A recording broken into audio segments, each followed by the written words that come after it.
राजधानी जयपुर सहित जवाहर सर्किल पर गनाली ट्रूप ग्लोबल फेडरेशन ने रविवार 1 दिसंबर को अपने महत्वाकांक्षी पधारो मारे देश भारत अभियान का भव्य शुभारंभ किया। इसमें 5000 से अधिक प्रतिभागियों ने हिस्सा लेकर उत्साह और एकता का प्रदर्शन किया। मंत्री जवाहर सिंह बेडम ने और सदगुरु रितेश्वर महाराज ने कार्यक्रम की शोभा बढ़ाई। सदगुरु रितेश्वर ने भारतीय मूल्यों को अपनाते और सांस्कृतिक धरोहर पर गर्व करने और वैश्विक जिम्मेदारी के महत्व पर प्रेरणादायक संदेश भी दिया।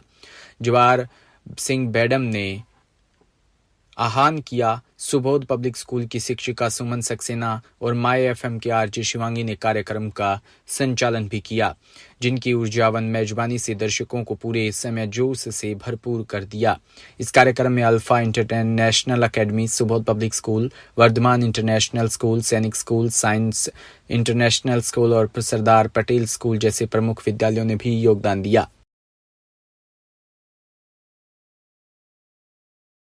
मैडम 2 मिनट बोलिए, माइक बंद करो। हाँ, बताइए सर, पधारो हमारे देश भारत सम्मेलन की शुरुआत यहाँ पर की गई है।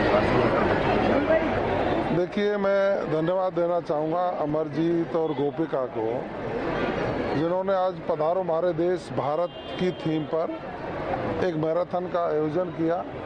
निश्चित रूप से हमारी युवा पीढ़ी और नई पीढ़ी है जो स्कूलों में अध्ययनरत बच्चे हैं, उनको इस चीज़ का प्रचार प्रसार और आभास कराना बहुत आवश्यक है कि हम भारतीय संस्कृति, वेद पुराण और संत महात्माओं के द्वारा प्रतिपादित परंपराओं और व्यवस्थाओं के आधार पर इस देश में अपने आप को ढालते हुए विकास की ओर बढ़ना है, अपना जीवन सफल बनाना है, देश विश्वगुरु बने, इसको भी प्रतिपादित करना है।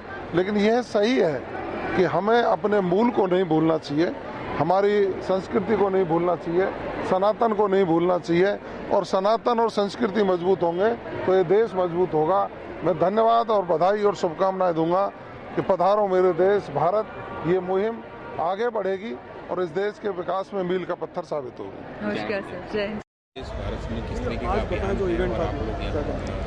पधारो हमारो देश भारत जो विजन है, यूनाइटेड इंडिया को लेकर विजन है, जो कि भारतीय कल्चर और सभ्यता को एक्सप्लोर करने के लिए है। लेकिन साथ में जो हमारी संस्कृति है, जो भारत है, उसका एक श्लोक दिया गया है इस पहल के माध्यम से। हिमालयम समारभ्य यावत इंदु सरोवरम तम देव निर्मितम देशम हिंदुस्तानम प्रचक्षते।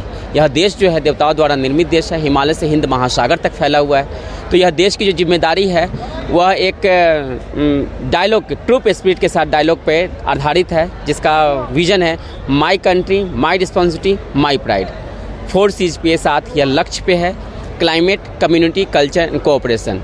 कैसे हम इसे सार्थक कर सकते हैं युवाओं के साथ? तो नार्ली मीन्स चैलेंजिंग एक्सेप्शनल गुड, और नार्ली का एक मतलब यह GNARLY होता है इसका, जिसका प्रोनाउंसिएशन नार्ली है। Gnarly troop global federation, gnarly means challenging, और इसका अब्रिविएशन है global network for active and responsible leadership amongst youth. तो जब तक हम एक्ट लोकली और थिंक ग्लोबली वाली कंसेप्ट को नहीं रखेंगे तब तक नहीं होगा। तो हमारा लक्ष्य है कि हर राज्य में एक विलेज अडॉप्ट हो, वो मॉडल विलेज बने और वहाँ से एक साक्षात्कार हो संस्कृति का और आधुनिक दौर का। तो हमने बिहार में, उत्तर प्रदेश में बहुत ही अच्छा कार्य किया है, उसको एक मॉडल बनाया है। और वहाँ पर ही गोपिका श्री, जो कि जयश्री नाम था, वो राजस्थान से ही थी, उन्होंने 3 साल अपना समय दिया। तो आज वो इस बैनर में आप देख रहे होंगे, वहाँ पर कम्युनिटी एम्बेसडर के तौर पर उन्हीं को रखा गया है इस पधारो हमारो देश भारत में। तो इसका मुख्य लक्ष्य है कि भारतीय संस्कृति को एक आज का आयोजन किस तरीके से? आज का आयोजन बहुत ही अद्भुत रहा। हमारे सानिध्य में श्री रितेश्वर जी महाराज, श्री जवाहर सिंह बेडम जी, हमारे मंत्री महोदय, रिस्पेक्टेड 20 स्कूल से ज़्यादा प्रिंसिपल्स यहाँ पर लोकल बॉडीज़ में, और 3,000 of students have participated this campaign. तो इसका कुछ आधारित कार्यक्रम है, जैसे कि marathon, go green troop marathon. Marathon के पहले कुछ पौधे नहीं, जितने पार्टिसिपेंट हैं वो एक पौधा लगाकर इस मैराथन को सक्रिय कर रहे हैं। दूसरा, हमारे साथ एग्जीबिशन और समिट होना है, जो कि राजस्थान इंटरनेशनल सेंटर में 21 से 23 दिसंबर को होना है। तो सभी लोगों को मैं कहना चाह रहा हूँ कि आप लोग आएँ, इस भारत के विकास में, भारत के एक संस्कृति का जो दृष्टिकोण है उसको आगे बढ़ाने के लिए साथ दें। और मीडिया एक बहुत ही मतलब कहा जा सकता है अभिन्न अंग है किसी भी समाज का, किसी भी राष्ट्र के निर्माण के लिए। जैसे आप लोगों ने इसे बहुत से सिंसियरिटी के साथ इस चीज़ को आप लोगों ने नेशनल बिल्डिंग प्रोग्राम को अटेंड किया है। तो पधारो मारो देश भारत तो यही है कि प्रत्येक नागरिक की जिम्मेदारी है, जैसे आपका है वैसे मेरा ही है। मेरा एक पहल आने से अगर आप लोगों की इतनी भीड़ आ सकती है।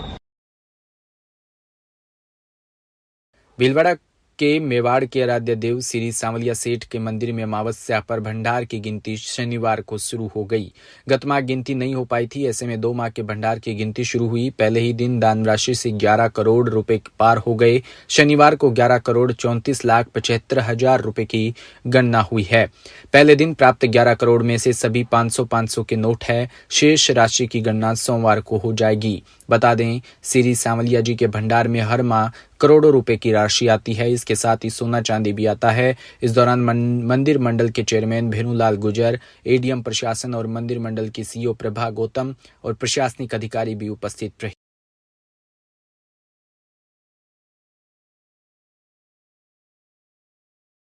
खबर भरतपुर के गैनोली से है, जहां पुलिस की बड़ी कार्रवाई देखने को मिली। गैनोली पुलिस ने 5,000 के नामी आरोपी को गिरफ्तार किया। आरोपियों द्वारा तकरीबन 1 करोड़ 30 लाख रुपए के मदर डेयरी पाउडर के कट्टे किए गए थे। खुर्द-बुर्द और ट्रक को गैनोली थाना क्षेत्र के अंतर्गत खाली छोड़ गए थे फरार। भरतपुर एसपी द्वारा तीनों आरोपियों पर 5-5 हजार रुपए का इनाम घोषित था।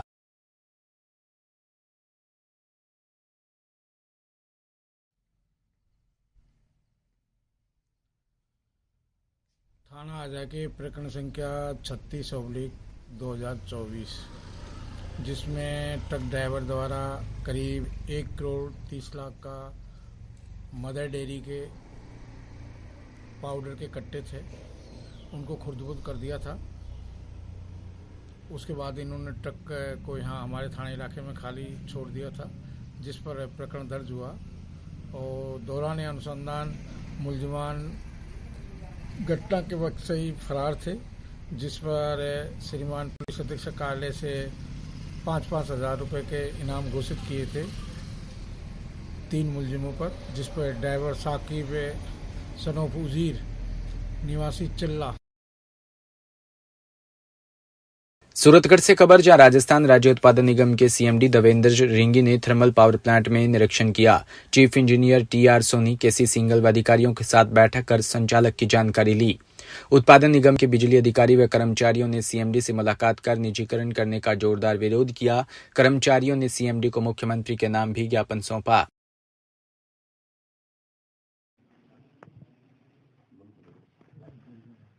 जो भी जेवी बन रही है, एम्प्लॉयज़ की सुरक्षा हितों सबको देख के ध्यान रखा जाएगा, ऐसा कुछ नहीं है।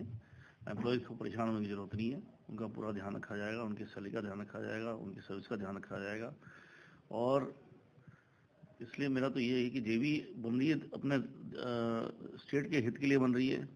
अपने राज्य सरकार में अभी देख रहे हैं पावर की कमी रहती है, तो अपने को डिमांड बढ़ती जा रही दिन ब दिन, तो हमें थर्मल का जनरेशन चाहिए और थर्मल का जनरेशन चाहिए तो हमें बेस लोड बढ़ाना पड़ेगा। उसके लिए हमें ये जनरेशन करना ही पड़ेगा और हमारे पास जेवी के थ्रू ही रास्ता है, जो पीएसयू से कर रहे हैं, पब्लिक सेक्टर अंडरटेकिंग, जिनके पास एनटीपीसी है, रिच एक्सपीरियंस वाला है, कोल इंडिया लिमिटेड है। तो इन सब के साथ हम आगे बढ़ने के लिए प्रयास कर रहे हैं। आम जन को क्या फायदा? आम जनता को आप ये देखिए कि अभी 3,500 मेगावाट आ जाएगा, तो 30-31 तक अपने पास 3,500 मेगावाट जो जनरेशन मिलेगा, जो अपने को भी कई बार डेफिसिट हो जाता है और आने वाले डिमांड बढ़ती जा रही है। कंटिन्यूसली हम देख रहे हैं, रात के समय हमें ज़रूरत पड़ती है, सुबह मॉर्निंग आवर्स में ज़रूरत पड़ती है। तो ये सब मीट आउट करने के लिए जनरेशन की डिमांड जो बढ़ती जा रही है, उस सब के लिए हमें आगे आने वाली जनता के लिए भी उपयुक्त होगा। सबसे पहले जैसे कांग्रेस सरकार ने झालावाड़ से खबर, जहां जिला कलेक्टर अजय सिंह राठौड़ ने गंगदार तहसील के दौरे पर कई महत्वपूर्ण स्थलों का निरीक्षण किया। कलेक्टर अजय सिंह राठौड़ ने सबसे पहले उन्हेल नागेश्वर में भगवान नागेश्वर पार्श्वनाथ के दर्शन किए। इसके बाद उन्होंने गंगदार में महत्वाकांक्षी मां लक्ष्मी माता मंदिर के दर्शन किए और पूजा आरती भी की। जोधपुर से खबर, जहां केंद्रीय संस्कृति व पर्यटन मंत्री गजेंद्र सिंह शेखावत आज 1 दिवसीय दौरे पर जोधपुर पहुंचे। इस दौरान जोधपुर दौरे के दौरान उन्होंने मीडिया से बात करते हुए भारत की सीमाएं सुरक्षित रहे, जिनेवा कन्वेंशन और आधार पर जवान बॉर्डर के पीछे रहे यह तय हुआ था और भारत में भी सीमा प्रहरियों के लिए सीमा सुरक्षा बल का गठन हुआ। अटल जी के समय यह निर्णय हुआ कि एक फोर्स एक सीमा की रक्षा करे, तब पाकिस्तान और बांग्लादेश दोनों सीमा पर सीमा सुरक्षा बल बड़े केंद्रीय रिजर्व पुलिस फोर्स के रूप में सेंट्रल आर्म पुलिस फोर्स के रूप में काम कर रही है।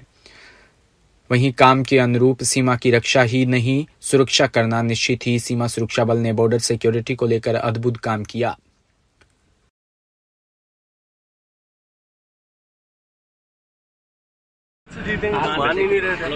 सर, सीमा सुरक्षा बल के आज 59 साल पूरे हो गए हैं और अब जो सीमा सुरक्षा बल के जवान हैं वो सुरक्षा करते हैं और हम चैन की नींद सोते हैं कि भारत की सीमाएं सुरक्षित रहें। जिनेवा कन्वेंशन के आधार पर सेना बॉर्डर से पीछे रही यह तय हुआ था और उसी के अनुरूप भारत में भी सीमा प्रहरियों के रूप में सीमा सुरक्षा बल का गठन हुआ था।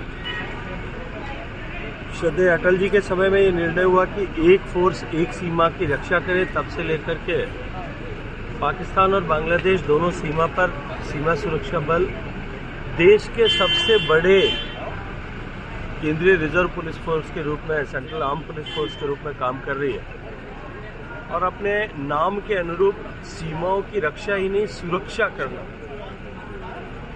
निश्चित ही। भीलवाड़ा से खबर, जहां भक्त और भगवान के बीच में आस्था की डोर भावना से ही बनती है। भक्तों की बजरंग बली पर गहरी आस्था और इसी भावना की वजह से ही भक्त अपने भगवान से जुड़ पाता है। जिस प्रकार से भक्तों को भूख प्यास और सर्दी गर्मी का एहसास होता है, उसी प्रकार से उसके भगवान को भी इसी भक्ति को दर्शाते हुए बढ़ती ठंड के बीच भीलवाड़ा के रेलवे स्टेशन स्थित हटीले हनुमान मंदिर में भक्तों ने अपने भगवान को शीतलहर से बचाने के लिए ऊनी वस्त्र पहनाए। लिहाजा कहा जा सकता है कि बढ़ती ठंड का असर भगवान पर भी दिखना शुरू हो गया है।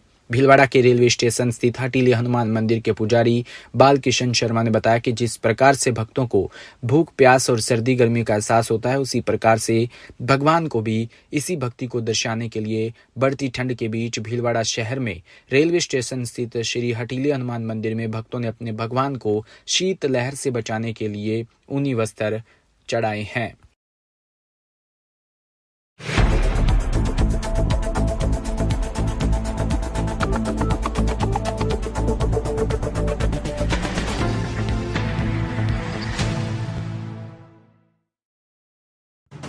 राजस्थान